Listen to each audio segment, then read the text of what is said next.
Well, now, let me on this board share with you 5 things that I stopped buying, and I can assure you they truly saved me tons of money.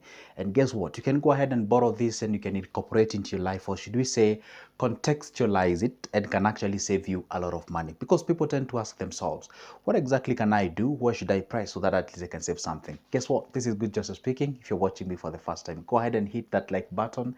Make sure that you subscribe, turn that notification bell so be notified whenever I upload a new good video, and leave me a comment on the comment section. Number one, by the way, I don't know whether you guys know where I live. If you know where I live, and it's probably not the place that where you expect me to be living. What do I mean? I stopped buying what we call the inexpensive housing. Inexpensive housing, or should I say commonly known as rent. Paying that, sort of an extraordinary amount of money for the purposes of rent, trying to prove to people, hey, you know what, I'm successful, things are running okay, I'm having a better life and all those kind of things. Guess what? I ceased doing that. Back then I used to think like this, hey, guess what? If I can actually go live elegantly, and I'm not saying that living in a posh area is a bad thing. There is nothing wrong with that. If you get your finances right, if your cash flow is okay, if your investment is okay, if all those things are okay. Now, if you can go to them, then there is nothing wrong with it. But I see people getting into inexpensive places of living, and then they are saying, hey, you know what? It's good to live in a decent life. There is nothing wrong with that. But you can barely afford it. For example, let me ask a very simple question. Let's say you earn something like let's even say 100K. 100K in a month in Kenya, that's a huge chunk of cash. I mean, when I say huge, in the sense that only 1% of people in Kenya earn 100,000 and above. That's like $1,000. Now, what happens is that if you have this amount of money, most of the people arguably they live in a house worth like 25K, 30K, sometimes even 35,000. I'm telling you, you can even get somebody living in a 40K house rent. They're earning this amount of money. And I'm assuming that has already been deducted some other deductions like the pay you as you earn and what have you. Now, you find somebody living in a house that is worth 25,000 Kenyan shillings in a month. Honestly speaking, for me, and I did not say that's what you should do. I said, for me, I regard this one as way expensive. My rent, on a very serious note, should not go beyond 20K, 20% of whatever I earn.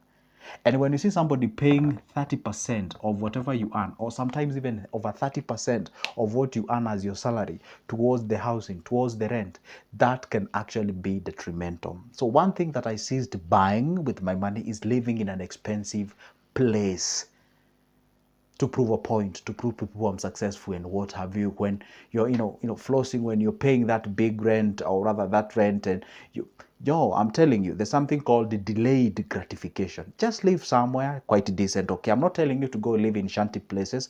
If again you have at least a potential living in a quite of a decent place, and then that chunk of money that you could have actually surrendered to that place, why don't you invest that money each and every month? For God's sake, this is what you're supposed to understand. Assuming that you're paying your house rent for 30,000. Let's say you're earning 100,000. You're paying your house rent 30K. 30K, you've not added other bills, utilities, school fees if you have kids and what have you. Remember one thing, this 30,000 you're paying the landlord, okay? You're paying the landlord. Out of this, I mean, in that particular month, how much do you pay? It doesn't make any sense to pay 30,000 your house rent and you're saving 5K for your savings. Can you imagine this? You're paying landlord 30K, you're paying yourself 5,000. Does not make any sense. You'd rather even balance that. You give landlord 15, you get 15. Or even give landlord 20, you get yourself 10. Plus 15, you get plus 5, you get 15. See, that is the sum of the equations that you have to balance. These can save you huge times. Okay, now that's point number one, or that is exactly number one thing that I ceased buying and actually has saved me a tons of money. But two, I ceased buying things we call fast food. Fast food. Okay, by the way, since then I used to live by myself and what have you. I love cooking by myself. It saves me a lot. You go do your budget out there, do your shopping out there, cook from your own place and what have you. That can actually save you a lot of money. And you find people usually go grab those fast foods. And by the way, I don't know whether you know this. Excuse me, these fast foods, first of all, they are unhealthy. Number two, they are expensive. Well, when I say expensive, again, if you're watching this video from Western countries, the US, the UK, and what have you, you might be, they're expensive. Well, in Africa, they're expensive. if you go to those places, they are arguably, not even arguably, they are the cheapest way of actually living. But here in Kenya, you find people showing up to these fast food places. I don't want to mention any name, so that when you go to those places, you're trying to prove people, you find you're given that bucket and it has that logo, that label, that brand, that what have you, crossing the streets of any city and what have you, showing people that your life is okay, your life is moving all the way well, they should emulate you and all those kind of things. And that's not the thing that I actually advocate for. Fast food, first of all, it's inexpensive and it's unhealthy. So I seized by them. Do I like, I never, ever, ever, ever, ever, ever eat fast food? No, at times, perhaps maybe let's say, I can show up to somewhere, I can grab something, but it's not my order of the day. It's not a thing that I can tell you, hey, I have to grab those wings, I have to grab those, I don't know what they are called and what have you. It is not a thing that I can actually, sort of get myself into problems or feel like I have not done something, like, hey, I'm missing. No, no, no, it's not like that. There's nothing wrong with me grabbing it, but it's not like my order of the day. And that has actually, by the way, I tried something, and I don't know whether it's too much information, but maybe you can borrow something. I used to grab that fast food, and of course it's a bit expensive. And I used to say, hey, guess what? How about I try to come up with mine? Okay, fine. I failed terribly, but I did something anyway, and I saved myself a lot of money out of that specific thing. So if you want to grab this fast food, if you do love them, of which you need to appreciate your life anyway. I mean, after all, it's a bit short, this life, but does not mean that you're supposed to live in a terrible way. At least have the plan when you will grab them, and what amount of money do you anticipate to use or spend at that particular occasion or an event. So when you have that stipulation of the mathematics or the planning and the budgeting and what have you, then you can always go there and grab it, but not just anyhow. Don't make them order of the day. Okay, especially for those guys who work in the fintech, the finance, the technology, the middle comers, they struggle as much as they can to prove to people that they're really enjoying. And maybe this one can go hand in hand with likes of the coffees and water. If you realize you're an addicted to coffees, how about you go grab that coffee making machine, have it in your house, set that Americano thing, set that espresso, set that latte, set that thing that you love to grab, cappuccino, whatever the thing that you love, and just have it from your home. That will save you a lot of money as far as the finance is concerned. Okay, now we go to that point. The third point that I ceased buying that has actually saved me a lot of money is lottery. You can say lottery tickets. You can actually frame into gear gambling. You can put them all in one basket. Well, if you did know me back when I was in campus, well, I cannot say I was addicted. I can say I was really too much into gambling. I was gambling, betting football matches, football games, to a point whereby, if for example, for those who watch football, and I'm making this video on August of 11th, and you find most of the people, well, of course, there is no EPL right now. That is English Premier League and all those European football and what have you. I used to be fanatic of football, and there is nothing wrong with supporting teams and what have you. So if there are no games playing, then I even got myself betting basketball, netball, and all those kind of funny games. So the issue is I used to spend a lot of money on these games, betting, trying to win my lucky day and win that jackpot, win that money, just kill poverty within a click of a button. I used to have this broken, understanding, when it comes to, making money, investments, and what have you. I used to have that sort of a weakness, but like, when I understood that indeed this is not the route to follow, because you cannot control how lucky you are, and you cannot assume that you are lucky. The luck just gets you.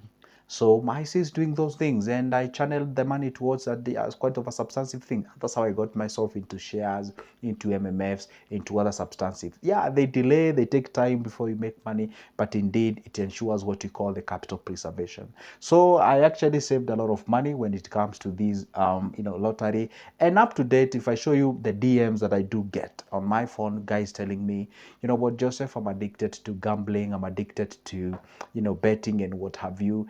And I would like you to sort of take me through on what I'm supposed to do, so that at least I can salvage myself after the situation that I am in. Well, I can tell you there's a lot of people who are actually suffering from this kind of a thing. And it is actually eating a lot of money, of people's money. And it's also even affecting the social life of an individual, how you relate to people, how you perceive some things. I also saw some people who are even selling some home items to just raise that money desperately to go and be able to place a bet in the name that they're looking forward into grabbing or sort of winning back that money that they lost. Like, it's a very a kind of funny scenario that if you can actually take care of it as early as you can, then rest assured that life can be a bit okay and presentable. Let's go to point number 4, is what we call the eat outs. Eat outs, maybe you can actually say, hey Joseph, is it not the same with the fast food and what have you? Not really, and yes and no. Kumsi kumsa. What does it mean? Eat out simply means that you can actually, there are these people who are bachelors, they aren't married yet, or you're a spinster, you're not married yet. So instead of actually organizing yourself, once you get the salary, you do your shopping, you buy your flour out there, you buy your thing, you're cooking, or like, just organize yourself. That responsibility of cooking for yourself, making sure that you save a lot. People just want to eat out. You know, you eat from a hotel or you eat from a restaurant, you come and sleep. Tomorrow morning, you show up to a restaurant, take your coffee and whatever, you show up to a job. Even when you want to take a bath, you don't even pay water bills. You just go to a communal bathrooms, you take a shower there. Some people even, I'm telling you, you're going to affect a lot of your finances. Just put your house in order. And let me tell you one thing, ladies, if you're watching this video and you're a lady and you're not married, let me give you a tip to identify a responsible person. Find out somebody who is not married yet, but they do budgeting. They buy those things, they keep in their house, and they do it. That tells you that individual already know the price of a flower, because here in Kenya it matters a lot anyway. There are small things, there are very microscopic things, but I'm telling you, if you take care of coins, nose will take care of themselves. I remember my high school teacher used to tell me, take care of smaller things and major ones will take care of themselves. That's what you're supposed to do. And never forget this as long as you live. A man is always a product of a boy he was. So is a lady a product of a lady, or rather a girl she was. That's what you're supposed to understand. So the point is, make sure that you put your house in order as far as that is concerned, because it can actually let you down in big time. And by the way, if you might allow me to share this information, you see, in Kenyan University, we used to carry, those, it can be grains, can be potatoes, can be tomatoes, can be long things, because we used to cook for ourselves.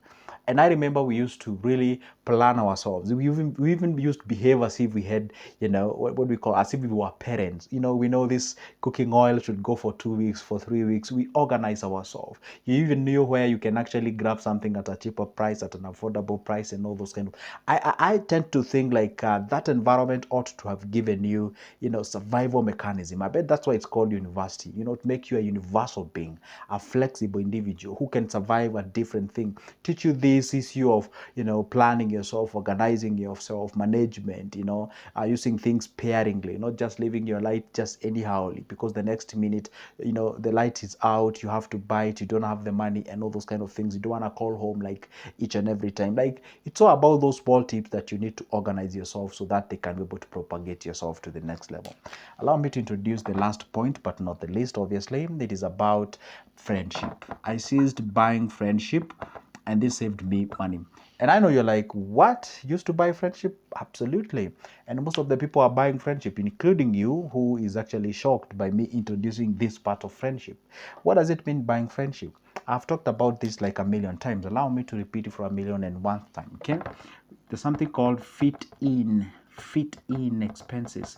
To fit in expenses simply means it is that amount of money that you spend so not to get off that circle that you are in. If your circle says that each and every weekend everyone has to buy, in Kenya they call it mzinga, you have to buy that bottle of whatever the thing it is you guys that take, or maybe you have to show up to a place, and in that particular moment the finances is telling you, no, you cannot afford to do this because you're facing a financial sort of a cash crunch. You cannot do this. Shake off these things. And by the way, the friends that you're having right now, they're not speaking the language of investment. They're not having this developmental mind. There are people who are so mad by what we call the consumption and flossing, showing off, proving to people, rude, arrogant, and all those kind of things. So that way you can be able to shake those friends off. By the way, I don't know whether you know this. There's some friends, if you shake them off, you save a lot of money.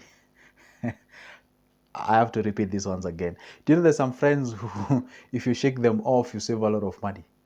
Yeah, some friends are problems.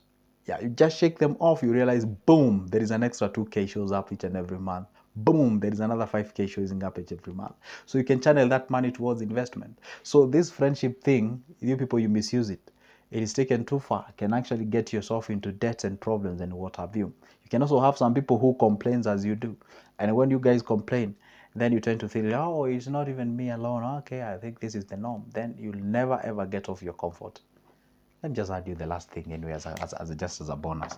Anything you buy and it's an impulse buy, I left that thing like I'm telling you, I ceased buying those things that are actually impulse related kind of buying and what have you. And that has actually saved me big time.